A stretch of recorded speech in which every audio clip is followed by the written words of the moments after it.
सबैलाई स्वागत छ। आज म बताउन गइरहेको छु तपाईहरुलाई कम्प्युटरमा प्रिन्ट कसरी गर्ने, प्रिन्ट कुनै कुरा गर्नु छ भनेपछि कसरी गर्ने त। सबैले मेरो च्यानललाई सब्स्क्राइब गरिदिनु होला र यस्तै यस्तै नयाँ कुरा सिक्नलाई मेरो युट्युब च्यानलमा आइराख्नु होला, तपाईहरु हेरिराख्नु होला।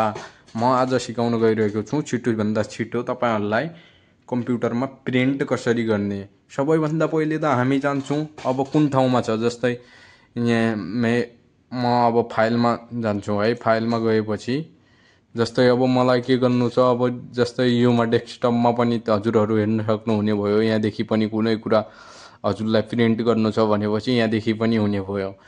हजुरलाई त्यहाँदेखि प्रिन्ट गर्नु छैन भनेपछि जानुपर्ने मैले अब यहाँ क्विक एक्सेस बाट मैले के गर्नु छ प्रिन्ट गेस्ट कल प्रिन्ट गर्दै छु म। अब गेस्ट कलमा म दुई चोटी ट्याप गर्छु माउसदेखि गर्दाखेरि फेरि मेरो यता गेस्ट कल लग सिट खुलिहाल्यो।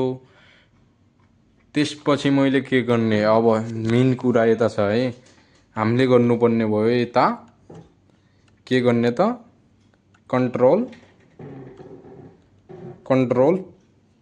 कन्ट्रोल पी गर्नुपर्ने भयो। कन्ट्रोल पी गरिसकेपछि यता हाम्रो खुलिहाल्यो।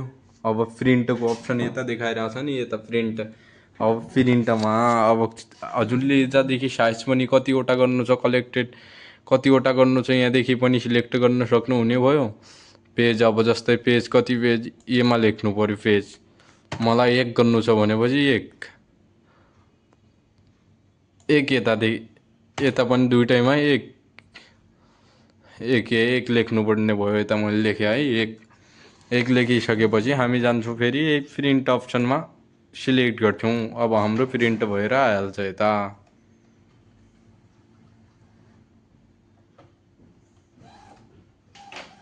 उता आइसक्यो नि हाम्रो प्रिन्ट भएर।